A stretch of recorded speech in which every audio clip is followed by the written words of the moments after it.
Good afternoon, everybody, and welcome to today's webinar about the government's draft border target operating model. Hopefully providing you with everything you need to know for your business. It's brought to you today by the Institute of Export and International Trade. My name is Richard Cree. I'm the Content Director at the Institute, and I'm going to be your host for this evening, for this afternoon even, I'm sorry. So the government last week published its draft plan for the target operating model. And today we're considering what that really means for business. We'll be looking at the implementation of that, the engagement process for the consultation, and how that fits into the wider kind of digital trade ecosystem, I suppose. Next slide, please. I think when it comes to considering draft target operating model and its implications, I don't think you could get a better panel, to be honest. It's pretty much the perfect panel. We've got Alexander Walford with us from the Cabinet Office. He's Deputy Director of Border Industry Engagement and Business Readiness at the Cabinet Office, and is kind of leading the team for stakeholder engagement on all kind of border-related issues post-Brexit. So kind of perfectly placed to talk us through kind of what the overview really of the target operating model. We also have Kevin Shakespeare with us from the Institute. He's Director of Strategic Partnerships and International Development at the Institute. I have to say, I think it's two of the longest job titles I can recall having to read out. But anyway, welcome, Kevin, and yeah, great to have you here.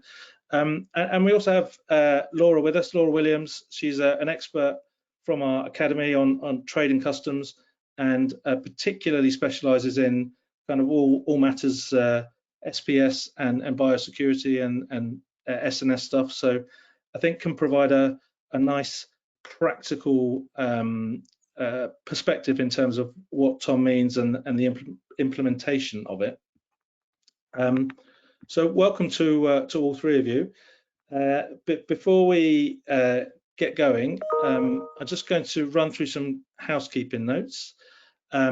So you can contact us with questions on which is a drop down on the GoToWebinar control panel, which for most people will be on the right hand side of your screen, top right hand side of your screen.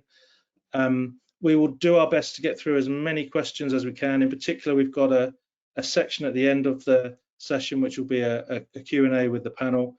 If you can keep your questions as sort of short and focused as possible, that's good. We can't guarantee to answer or to ask everyone's questions. There's kind of almost 1,000 registered participants today, so there's a lot of you on the session. So we will do our best to get through as many as we can, and I'll try and prioritise the questions that seem to have the most relevance, that are coming up most often to the widest audience, I suppose. We won't go into company-specific questions if you have any, or even really kind of very niche sector queries. But if you do have a particular technical challenge or question that you want, at the end of the session, I'll kind of point out some ways that you can potentially get some assistance from an expert within the Institute. So finally, just to reassure you, today's session is being recorded. We'll share a recording of the session. We'll also share slides from the session, so you don't have to worry taking lots of notes. All the slides from today's session will be shared with you. And through the session, I think we'll probably talk a couple of times about consultations and surveys that are underway, and links to all of those consultations, surveys, and so forth will be shared in an email that will follow up. So if you don't get that email in a week or so, or in a couple of days actually, then just drop us a note and we will make sure we'll find out why you haven't had it. But that email will be following up. So just to start, we're going to ask a quick question about where your activity is in terms of importing. So which countries or regions do you import from, if you're kind of in the UK, I guess, and do you export to if you're overseas? I may have got that around the wrong way, but anyway, if you can select any of those that are appropriate. So while we're waiting for that, for people to fill that in, I wonder, Alex and Kevin, Laura, so obviously this is a kind of a draft consultation. We're very much at that stage with lots of, there's lots of challenge and an opportunity to change things, I guess, at the moment. So it's not a fix. It's probably worth setting that out early on. This is not a finished model by any means, is it? Did you want me to come in and just to confirm that? Just a couple of points. Yeah. Yes, so this is a draft. Hello, everyone, first of all. This is a draft target operating model that we have presented, and we are going through this 6-week engagement period now, which I'll talk about when I come in to speak to you in a moment. And that means, because it's a draft, there is the opportunity to make changes to it if that's deemed necessary. So that's why we're interested in hearing feedback through our survey. But I'll come on to all of that when I speak to you properly in just a moment, if that's all right. Yeah, perfect. And Laura, you were saying earlier the Institute's already been quite involved in terms of drawing up the model as it stands so far. I don't know. Are you there? Okay. So let's look quickly at the results of that poll. Probably not that surprising in terms of the results. They're 92% active in the European Economic Area, 53% Americas, 24% Africa, 52% Asia Pacific, and kind of about 30% in the Middle East. So Kevin, is that a sort of split that you would pretty much expect?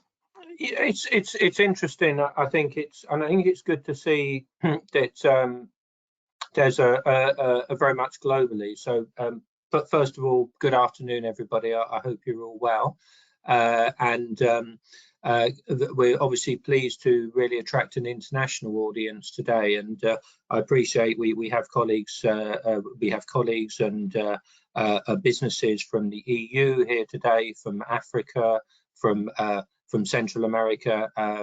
So it's great that you're on. So, but I think it's very pleasing that we have a good range there of regions. So thank you for completing the poll. Yeah, thank you all very much indeed for taking part. Brilliant. Well, let's jump into the webinar proper, as it were. I think I'm going to hand over at this stage to Alex from the Cabinet Office. I'm informed via the means of LinkedIn that Alex is sings in a choir and indulges in the pastime of amateur dramatics potentially. So I've high hopes for the quality. We're probably best avoid it just at the present time. I should say I'm not terribly active on LinkedIn. I don't think I've looked at my profile for a few years, but glad you managed to glean some information about me before we began. So hello everyone, I'm Alex Walford, and I'm, as was mentioned before, one of the deputy directors in the Cabinet Office in the Borders Group. So I'll just give you a bit of an overview about the draft target operating model, which, as you have seen, we published after quite a long wait for many of you. We published it last week. Hopefully you should have all seen the I'm just seeing if I can add it into the chat, but it doesn't seem to be coming up very well. I wonder if somebody from IOE can just add the link to the target operating model in the chat function for everyone, please. So some of you will be aware that we ran a series of workshops last summer in order for us to gather stakeholder views to help us formulate that draft target operating model, or the TOM. And the document sets out our new global risk-based model for all imports into Great Britain, both for EU goods and goods from the rest of the world. Now, the document's quite lengthy, so I'll just give you a brief overview now of the of what it sets out. and the phases proposed in the draft TOM, and then I'll talk you through our engagement plans for the coming weeks. So our aim is to fulfill our international obligations to treat EU goods the same way as rest of world goods, to ensure that our import processes are simple and involve as few burdens on traders as possible, and to use technology through the single trade window and trusted trader programs to achieve this. So for rest of world partners, you'll mostly find this feels like a simplification of our existing rules, with fewer safety and security fields to complete and a removal of the requirement for phytosanitary certificates for low risk plant and plant products after January 2024. Whereas for EU partners, this is all going to be new, but we have sought to introduce a model that should be less burdensome from a trader perspective than the one previously in place for rest of world goods. We've already moved on to this slide here, which sets out our, if you go back one, sorry, the previous slide, thank you. And so this slide sets out our 3 milestones covering SPS, that is sanitary and phytosanitary, and S&S, that is safety and security controls. So the first one you can see is that 31st October 2023, this year, health certification will be introduced on imports of certain medium risk animal and plant products from the EU. And this will include imports from Ireland into Great Britain. Then the second milestone is for the 31st of January 2024, and we will introduce documentary and risk-based identity and physical checks on medium risk animal and plant products from the EU, and introduce our risk-based model for SPS goods worldwide. Inspections of high-risk plants from the EU will move from destination to border control posts, or BCPs. We'll also be piloting trusted trader assurance schemes for SPS goods. And then the final milestone will be 18 months from now, when safety and security, or S&S declarations for EU imports will come into force from the 31st of October 2024. Now, whilst this will involve the introduction of S&S checks on EU goods, like I mentioned before, for rest of world trade, we will be reducing the S&S data collection to its security critical elements. And we will also remove S&S requirements on some low risk movements and make it easier for businesses to submit S&S data through the single trade window. So also in October 2024, the single trade window, or the STW, will go live for the first time. And we will use the STW to address the current situation where you have to provide government with the same information several times over, and that will be streamlined through the STW. So it's a tell us once approach. The target operating model will apply to goods entering Great Britain from the Republic of Ireland, but the Windsor framework applies to goods traded between Northern Ireland and Great Britain. The implementation dates for those second and third milestones I mentioned, so that is January 2024 and October 2024. So those implementation dates for those second and third milestones at ports receiving Irish goods direct from Ireland on the west coast of Great Britain will be confirmed in the final version of the TOM scheduled to be published in the summer. So those are the core elements of the draft TOM, and I'll now talk through our engagement plans. If we could move to the next slide, please. So we'll be engaging over the next 6 weeks on the whole of the TOM, but the first milestone, the introduction of that first phase of SPS controls on EU goods on the 31st of October 2023, is something that you should start preparing for now, as we do not intend to move this. So as you can see from this slide, we'll be hosting a series of engagement events. And we started this morning with a teach-in on safety and security. And if you're interested in the SPS teach-in, there's still time to sign up, as it's on Wednesday, the 19th of April. All of the events, by the way, have links on our main landing page for the target operating model on gov.uk. So the intention is that these teach-ins, the one we've just had on S&S and the one that we will have on SPS, could be of particular use to those stakeholders who are less familiar with the core concepts but wish to engage on the TOM and thus might benefit from a relatively basic introduction. Next Monday, the 17th of April, we're hosting our only in-person event, which will be run in the Cabinet Office. And whereas all of the other events, which are virtual, will be unrestricted in numbers. Obviously, for our in-person event, we'll be running a ticketing system as we have to restrict the numbers. Now, actually, the deadline has just passed today in terms of registration, but we can probably take some late registrations still. Again, go to our landing page to find the details of how to apply. But as I said, it's this coming Monday as an in-person event in London. We'll then be running specific virtual workshops.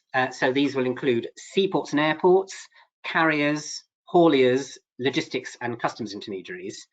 And we'll end up with a final virtual workshop of reflections where we will repeat back what we've heard from stakeholders over the previous weeks to check that our interpretation is correct.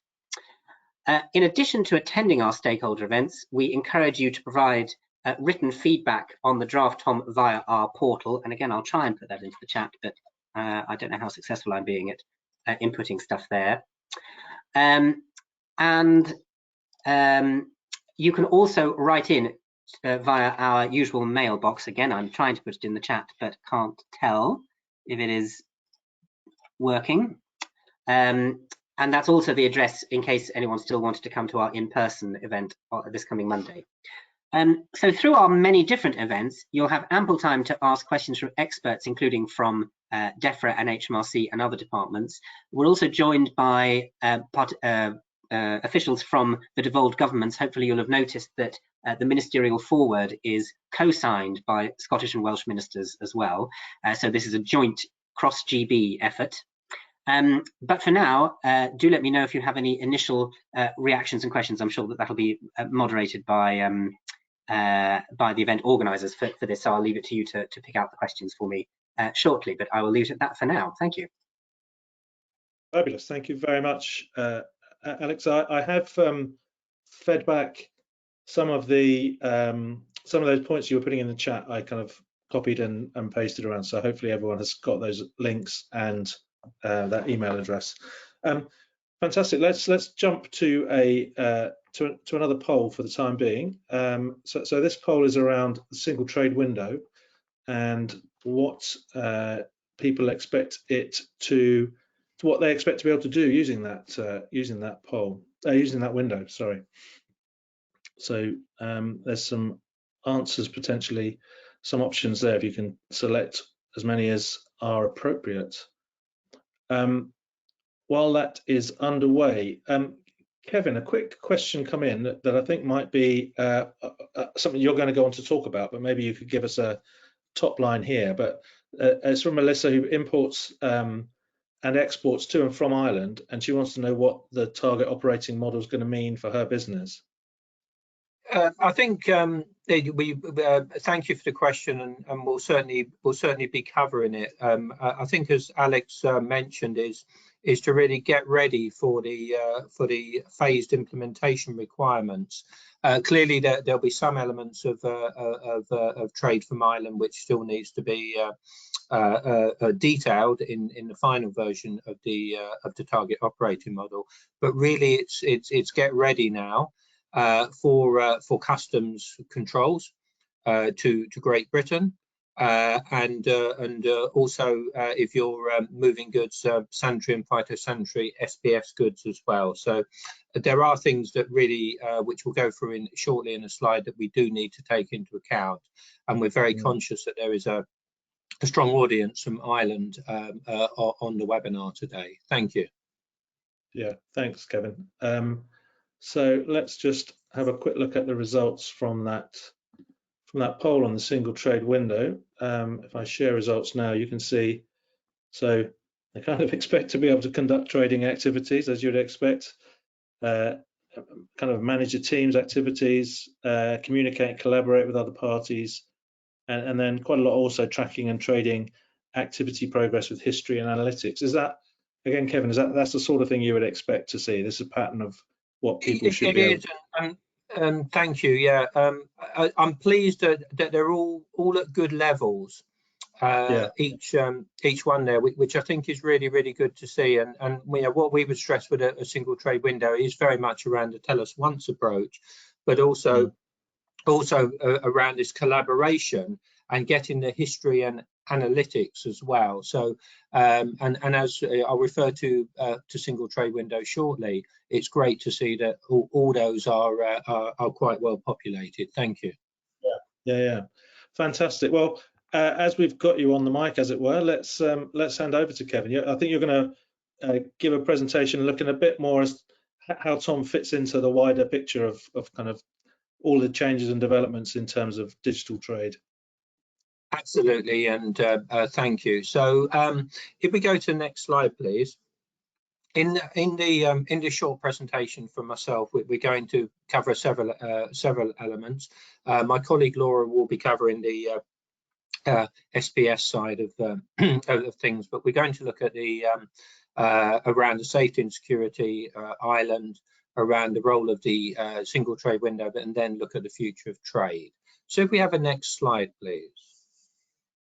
So if we start with safety and security declarations, which have been referred to by Alex, that there is a requirement, and it's a global requirement under the World Customs Organization WCO safe framework for safety and security. So and again for colleagues and businesses in the European Union, it's something obviously that we haven't necessarily had to be fully aware of for goods moving to Great Britain.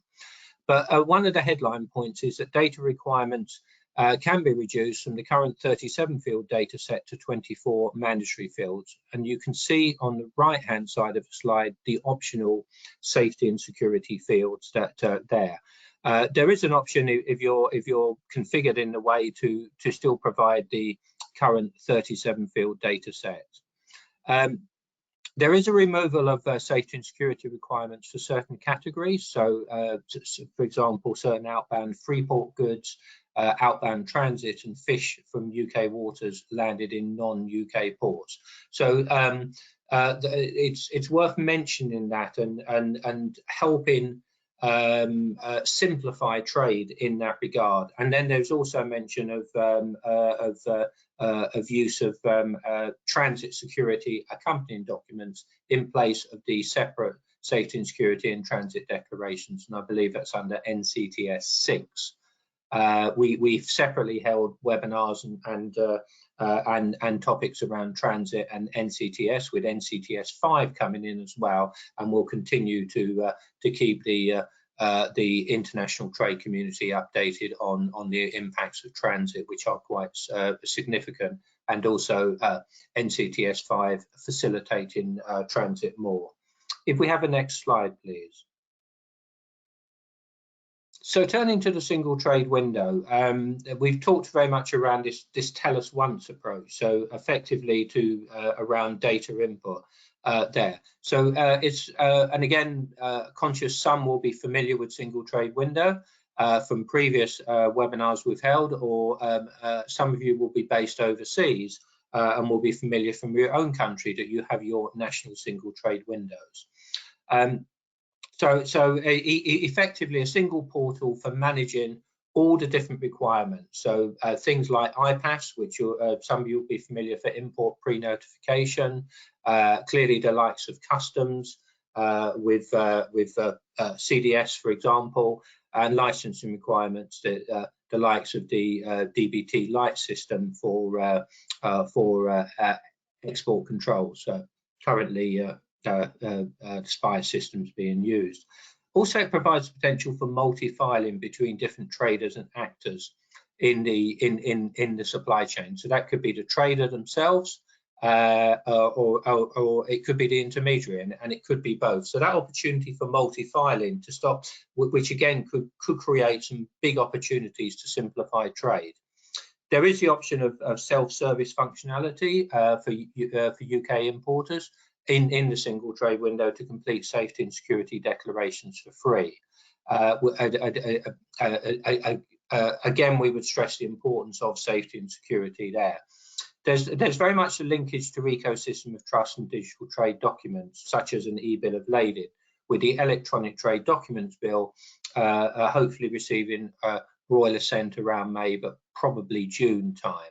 So we're very pleased at the Institute as we're leading one of the ecosystems of trust with several pilots there, and a number of those pilots are also involving SPS goods. And then there's the application of trusted trader scheme. So we'll refer to the trusted trader. So there's scheme for plants. There's two schemes for animal products, and also linking to the modernising authorisations programme, which is also taking place currently, effectively reducing from 42 down to 5 parent authorisations. If we have the next slide, please. Now, the next slide is quite detailed, but all I'm going to do is really pick certain things out on this, and this is very much from gov.uk, this information here. So we can see here that, if you like, the benefits of a target operating model, which obviously Laura will go through. Alex has referred to it as well in context of reduction of safety and security requirements. But we can also see elements around low risk goods, which Laura will talk about, but also where the single trade window comes in as well. And then we have the concept of SPS trusted trader, which we've talked around there. So again, just on the SPS trusted trader, obviously we can only do so many ecosystems of trust and digital trade corridors at the same time. And I'm conscious there'll be probably several businesses on the call that we're already working with on digital trade corridors and trusted trader type schemes. But if anyone is interested in contacting us to possibly take part in these trade corridor works and this trusted trader work, we'd be very happy to consider. So, for example, we will be having projects starting. We have projects in Africa. We have projects across the European Union. We're looking at a project in the Caribbean and one with UAE as well. So there's several digital trade corridors that we're looking at. If we have the next slide, please. So in the context of Ireland, and again, thank you for the question. As has been indicated, October 2023, introduction of import pre-notification. So in the context of the UK, that's IPAS, export health certificates and phytosanitary certificates for medium risk animal products and plants. In the case of phytosanitary certificates, moving directly from Ireland into ports in Great Britain. And alongside, full customs controls will be introduced for goods, again, moving directly from Ireland into GB ports. And as Alex mentioned, confirmation will be provided when and how the likes of SPS documentary, physical and identity checks. So it's very, very important for businesses trading with Ireland if you're in the UK, and for Irish businesses trading with the UK to be aware of these requirements. And we'd also stress the importance of Incoterms there as to who that responsibility resides with. So not only do you need to prepare for these changes, but also consider your Incoterms. And we're very conscious that we haven't always thought about Incoterms as much for trading between Ireland and Great Britain, but that's going to change. If we have a next slide, please. So really my final slide is really about preparing for the future. So as has been mentioned, we published in our daily bulletin today the opportunity to provide feedback in addition to obviously the feedback you can provide to HMG, His Majesty's Government, and we will be holding drop-in sessions as well, probably around about the 11th to 16th of May, before the final HMG session, I think on the 17th of May. So we'll be holding sessions around Trade with Ireland, around SPS and around Trusted Trader as well, including the Trusted Trader, the SPS Trusted Trader schemes. So finally, we're very much aware there's areas that we've not really focused on today, like transit, like CITES, around fishing documentation, border control posts, organic goods and timber. So there are specific mentions of that in the target operating model, and again we'll be keeping the audience very much up to date. So thank you very much for listening to me. Thank you. Fantastic. Thank you very much, Kevin. Let's do a quick test and see whether anyone was listening to you, Kevin. As we do the next poll is really around how you expect the target operating model and the future single trade window to impact on your business.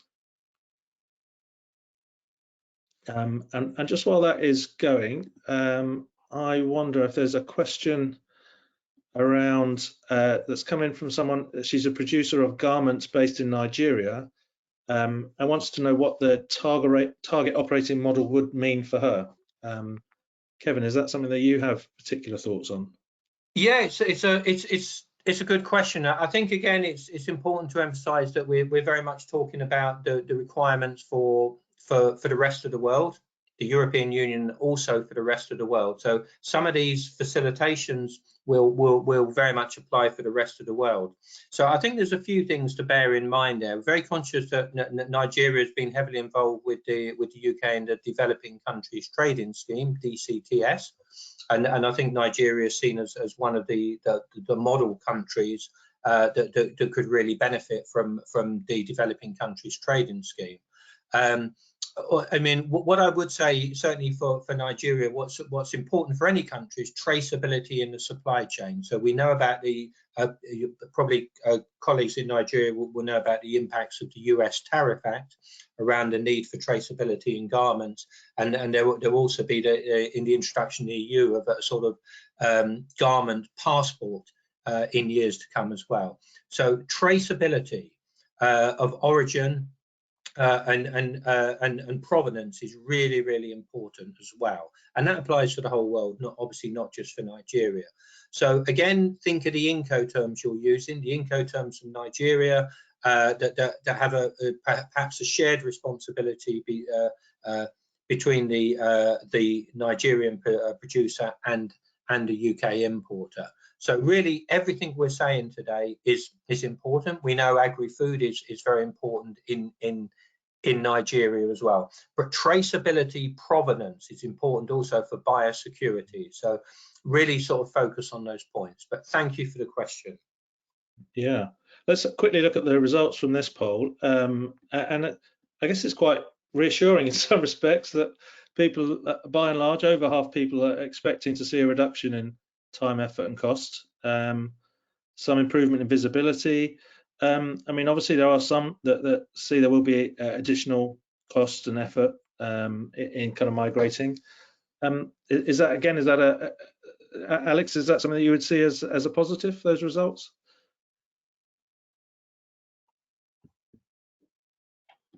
Oh, I've clicked on it. There you go. Can you hear me?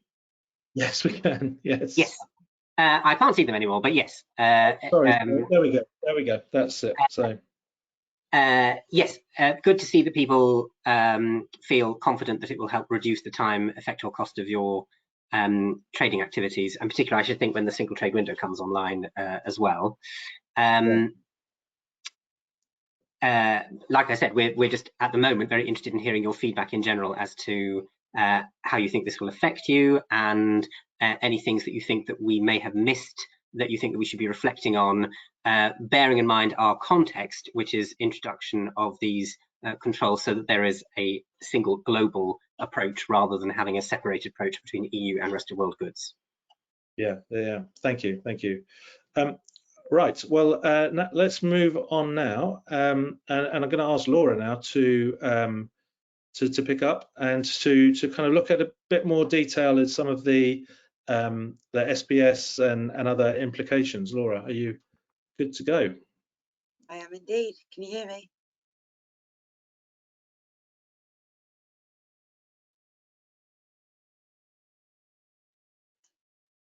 Right, so we're going to look at the border target operating model, and we're specifically going to look at the classification of high, medium and low risk goods, the changes for inspections, the trusted trader schemes for SBS controls, and the review of the timeline. Next slide, please. So, key points for animal products. These are the reclassification of high, medium and low goods. And I know we've asked for, some candidates have asked for specific lists. This has not been provided as yet, as far as I'm aware. So this is something that will be provided as part of the pilot scheme and the feedback and the risk assessments that will take place. So the high goods need pre-notification, simplified health certificates, full documentary checks and 100% physical checks and identity checks. There will be exceptions allowed, and some of the exceptions to the requirements are for 100% checks not to be planned when it comes to things such as high health equine, such as racehorses, zoological products, and some live aquatic animals as well. And within the medium, we have pre-notification, the simplified health checks, and risk-based documentary and physical checks. And this is where this is specifically given a risk assessment by the government agencies. And some will be set at 1% of the physical and identity checks, although some goods may actually be set considerably higher based on the specific risks assessed by the government. And then you have the low risk, no health certifications or routine border checks, pre-notification required of commercial documentation, and required to enter at designated border control points for that commodity. Next slide, please. So there are key points to note within this. There is no key changes for high risk goods. And the reduction on inspections of documents and identifiers from medium risk goods due to pre-notification and pre-lodgement of documentation. Only 1 to 5% of goods moving classed as low risk will be required for a physical inspection. As border control posts come online in 2024, live animal inspections will be reallocated.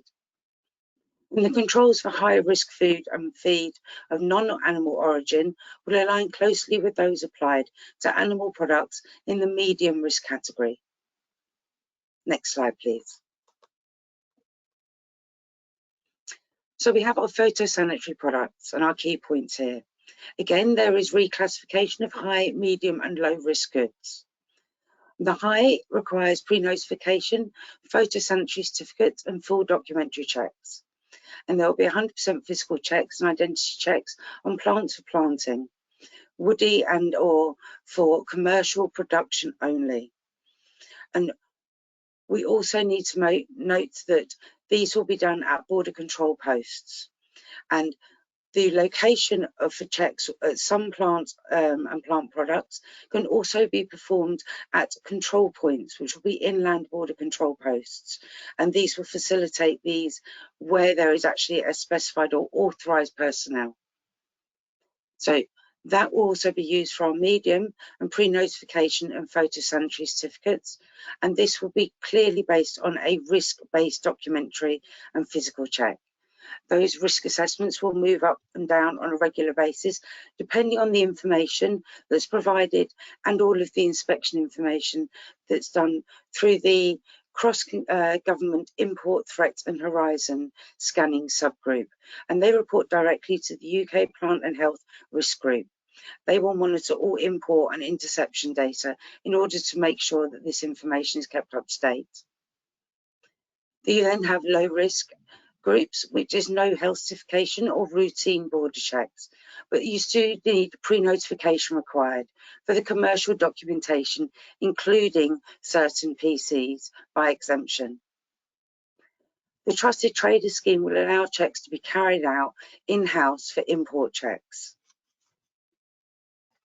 The responsibility for performing those physical import checks will be delegated to private operators that meet eligibility criteria, and this will be set out as part of the pilot scheme.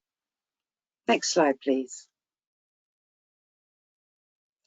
So the key points here are the new model moves away from the default EU level of 100% checks for all plants for planting and produce with identified pest or disease and risk.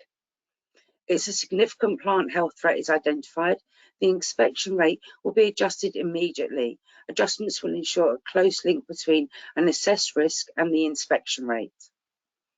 And the electronic phytosanitary or e-photo certificates for imports will begin to be rolled out from May 2023, and they will work to digitise export health certificates, and that will be ongoing with wider rollout planned for autumn 2024, and this is all part of the pilot scheme. Next slide, please. So just a review of what was covered by at the beginning of the presentations, the review of the phased implementation. In this case, on the 31st of October, as we say, this is where the implementation of inspections, where required, will take place for all goods coming in. The 31st of January 2024, this is where SPS imports from the rest of the world will start to benefit from the new risk-based model. Existing inspections of high-risk plants and plant products in the EU will move for destinations to border control posts.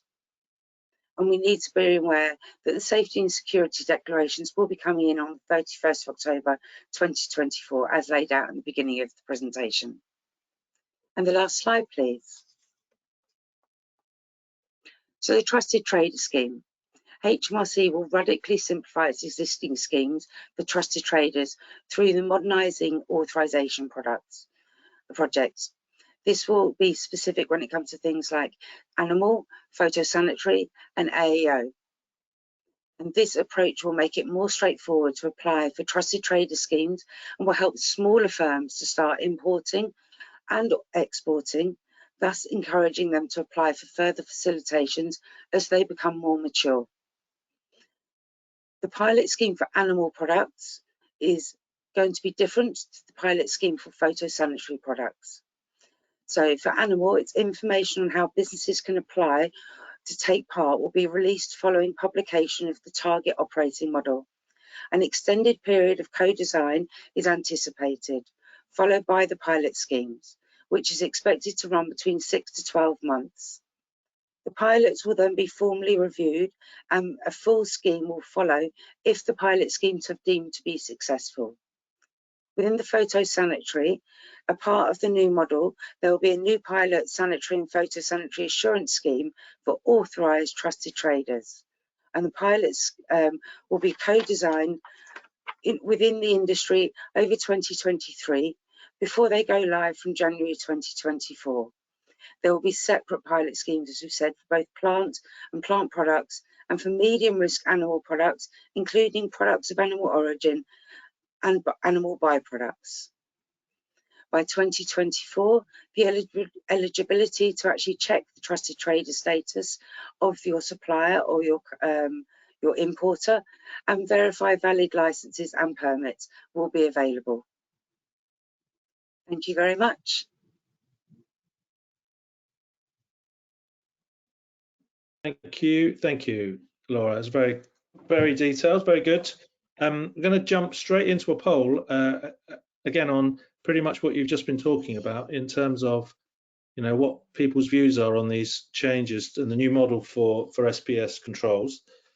So let's, while we wait for that, Laura, you mentioned the trusted trader scheme being kind of aimed at SMEs and part of the motivation being to make it easier for smaller firms to trade. How is that the case? Because as always, it feels like when you add more bureaucracy, maybe it's kind of harder for small. It feels like the sort of scheme that would be inherently more beneficial to a larger company. So we have ones that are beneficial to larger companies such as AEO, which can be almost impossible for small or medium businesses to obtain, purely because they do not have the manpower or the facilitation to actually meet those standards. The trusted trader has actually taken that into consideration and has made this more obtainable for small and medium businesses to operate on a fair trading scheme, along with larger businesses who can't achieve AEO security or full status. Yeah. Okay, that's good. I'm conscious of time, so let's have a bit of a jump straight. I'm going to close the poll quite quickly and just jump and have a quick look at the results here. If you see these, so kind of 20% positive about them, 15 kind of can see that the clear benefits, I guess understandably, maybe over half are saying that they need to see more information on what the categorization of goods really looks like. That sort of makes sense, I suppose. I think that's a very fair assessment of where we are with the draft version, and I think that's where we need to bear in mind that we are currently at the draft version, and we have experts within all of our government agencies currently working on reviewing risk assessments of goods in order to be able to clarify definitive lists of what is classified as high, medium and low risk. So while we're in the draft stage, I don't believe that those will be released imminently, but I do believe that those will be made clearer as the pilot schemes become available, and certainly before we look to enact anything in October 2023. Well, let's pause it there for a minute and invite Kevin and Alex to come back onto screen, and maybe we can get into some of those questions. But I guess one of the questions we've had asked a few times is just understanding that this is at draft stage, but exactly to that point, Laura, about just where do I go to find, recognizing that there's new risk categories for all these products, where would I go to find what my new category is? How is that going to be handled, and where would somebody go? I would always advise anyone to know the full classification of their goods, because if you don't understand the classification, you don't understand the requirements. You would look at the UK global tariff, and that will give you the current requirements provided in order to import those goods or export those goods. And you would be able to use that to determine whether or not it meets rule of origin for preferential status as well. So as soon as that information has actually become available from the UK government, the UK global tariff will be updated to reflect that information. And as I understand, we're moving from categorization based purely on the goods themselves to a system that's kind of two-dimensional, based on the goods and the country of origin. Is that right? Does that mean that the system will be more fluid and will update more regularly? So it's just something that people have to keep their eyes on and keep their eyes. Correct. Yeah, so this will be a very fluid system, and it will be very much based on the scientific data that our experts provide us, and also global data that's provided with regards to maybe outbreaks of particular diseases within certain areas, or restrictions on goods coming in due to there being maybe an infraction within that particular area, or sanctions. So for that reason, it will remain very fluid. So while it may be considered medium risk today, if there is an outbreak of a particular disease next week, it may be moved up to a high risk category. Shall I just come in on that? Please so just to add, because I know that people are very interested in risk categorization. So for EU imports to the UK, we'll publish the categorization of commodities by, in fact, we're saying the end of April or early May, and therefore we'll also be able to say what pre-notification, certification and inspection requirements apply to each commodity at that point. I should say details of some of the less frequently traded animal byproducts may be published a bit later than that, but for the bulk of things, it'll be to that timescale. And then in terms of continuous assessment of risk, so there'll be a UK-wide animal disease policy group and plant health protection organisation, and they will have continuing oversight of risk categorization, and they can alter categorization as circumstances require. In terms of the broad brushstrokes of the categorization, you can find that in the TOM document itself, with a nice infographic on page 31 if you're looking at the TOM document. Perfect, thank you very much. Alexander, there's a question that was put directly to you in the chat that you may have seen in terms of, and you may or may not want to answer this, but it says, do you understand it's going to put additional burden and cost on EU suppliers, basically in this case for meat? I don't know if you've got any particular answer to that.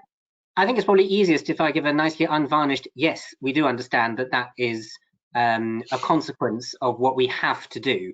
So in order to make sure that we are treating goods from all countries in the same way, and that we are no longer distinguishing between goods from the EU or the single market from rest of world goods. As you can see, the effect is that we've actually got a slightly reduced set of burdens, especially for safety and security for rest of world goods, whereas for EU goods, once there were no or very few checks, and now there will be our new control regime, and that is a sort of inevitability of departure from the single market.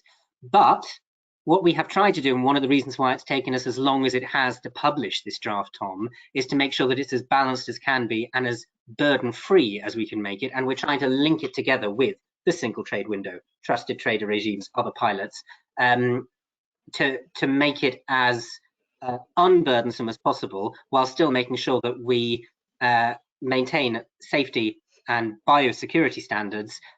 We ensure that our own produce is safe, and also, given that this is an Institute of Exports meeting, I think it's probably quite important to say we are demonstrating that exports and re-exports meet the appropriate international standards, and that there can be international confidence with that. So that's the purpose behind having introduced everything. But inevitably, that means that it is not the same as it once was for EU importers into GB. Yeah, for sure. But one other quick question. There's a question around how are these changes being advertised to EU companies, which is kind of an interesting point, I suppose, in terms of if they're importing to the UK. Yes, so we are advertising the publication of the draft, Tom, to pan-EU trade bodies through the embassy network, both British embassies in EU member states and indeed the rest of the world, and through the EU delegation in London. So obviously we will have to look to a certain extent to our EU counterparts to help us with that advertising, and you're all very welcome as well to bring your fellow traders and other members of industry up to speed. But they're certainly aware of it. We notified the European Commission on the day of publication of the target operating model, and we need to notify the WTO and World Customs Organization as well accordingly. So this is a totally unsecret process that we're going through with publications on gov.uk. Our events are open to an international audience as well as to a domestic one. So hopefully they'll be in the loop, but it is inevitable that not every trader, especially not every SME trader, will be aware that things are changing. I mean, I think, Kevin, we're hopefully doing something about that ourselves as well in terms of events like today and future. Go on. And I would encourage, again, it's been obviously a strong international audience today as well, that you're all welcome to join our drop-in sessions as well. They're not just for UK businesses, they can apply for Ireland. And I would stress in Ireland that we obviously work with the Customs Knowledge Institute a lot as well. So we'll be looking to do awareness raising there. So please join, and we may hold a session specific to the European Union, possibly through in our Brussels office as well. So we're considering that. Thank you. Yeah, Kevin, a couple of questions that came in very specifically on when you were talking about single trade window. One is from somebody who said they use a mixture of carriers and wants to know whether FBOs will be using single trade window. And another one asking whether importers would be able to access the single trade window directly without the need for a customs agent. I wonder if you could just explain a little bit about. Yeah, so I think just one comment to make, I think, on not just a single trade window, on all these initiatives, electronic trade documents, e-bills of lading and so on.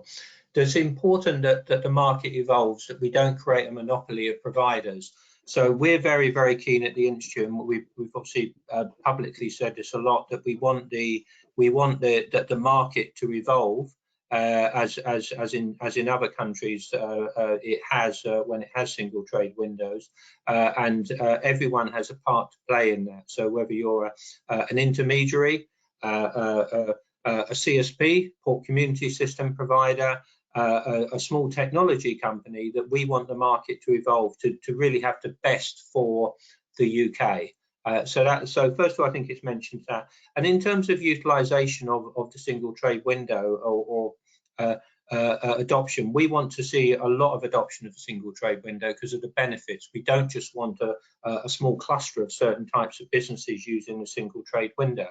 So, and that includes fast parcel operators, FBOs as well. So we do think the likes of options for multi-filing present opportunities to simplify trade as well. So we'd like to see certainly FBOs use the single trade window a lot and benefit from it. The option of self-serve is clearly one within a single trade window. Has to be considered, obviously, the benefits of doing that. But when we talk about self-serve, we're not just talking about customs declarations here. We're also talking about elements of other self-serve. So if you need an import license, for example, if you need an export license, that opportunity for multi-filing, obviously in later releases of the single trade window, presents a great opportunity to facilitate trade, not just reduce costs, and actually improve relationships as well. So the opportunity for the UK single trade window to interface with other single trade windows is a really great opportunity as well. So we want to see big adoption of the single trade window, and also think about self-serve not just in a customs perspective, but in perspective of all elements of importing and exporting. Fantastic. I'm very conscious we've got 3 minutes left, so I'm going to ask each of you to, in less than a minute, if you could, if you've got one piece of advice that you would particularly give to businesses that are watching this webinar. Laura, I'm going to start with you. Preparation, understanding your commodity. So I would say that's the first and key step. If you don't understand your commodity, then every step you take onwards could be a wrong step. Yeah. Kevin? Yeah, I think just from my side, I would stress the importance of provenance, traceability in supply chain, not just for biosecurity and garments, but throughout. The real importance of that. We're running pilots for tea, coffee and cut flowers from Africa, from fish fingers and pet food from the EU, is really make sure you've got the provenance. As much information as possible, including ingredients, is really, really important to help a HMG de-risk as far as possible. Thank you. Brilliant. Alexander? I'm going to exploit my final minute instead by inviting you to fill in our survey that we put in the chat earlier, so that we can get your feedback in writing on the target operating model, which includes questions on your views on the new model for both SPS and the new model for S&S controls, and I think something very interesting for you, which is what challenges exist for the private sector in meeting the proposed timeline for introducing the new model, and what further detail is needed for businesses to prepare, linking into the points from Kevin and Laura just a moment ago. What do you need from us to help you prepare? Brilliant. Thank you very much. Phil, could you just move on to the final slide? I think we're stuck on the Q&A, but after that, the next one. Thank you. And that's really what it is. That says what it says, really. But thank you all very much for attending. I'd like really to thank Alexander for taking the time to join us today, and Kevin and Laura for presenting really thoughtful and powerful presentations. I think has been hopefully very useful. Thank you as an audience for listening. There's more information on export.org.uk about all of our forthcoming webinars and other ways that the Institute can help both members and non-members kind of get the most and kind of really get to grips with and engage with issues like the target operating model, input into the consultation. I'd echo what Alexander said about that. There's a survey that we've published today, and also the government website as well, the survey that Alexander shared. We will be sending out an email, as I said earlier, with all of the slides, all of the links and the contact details that you need. Apologies if we didn't get to your question today. We had lots and lots of questions. We hopefully join us for a future webinar. There's going to be more discussions on these topics. But for now, thank you all very much indeed, and goodbye. Thank you.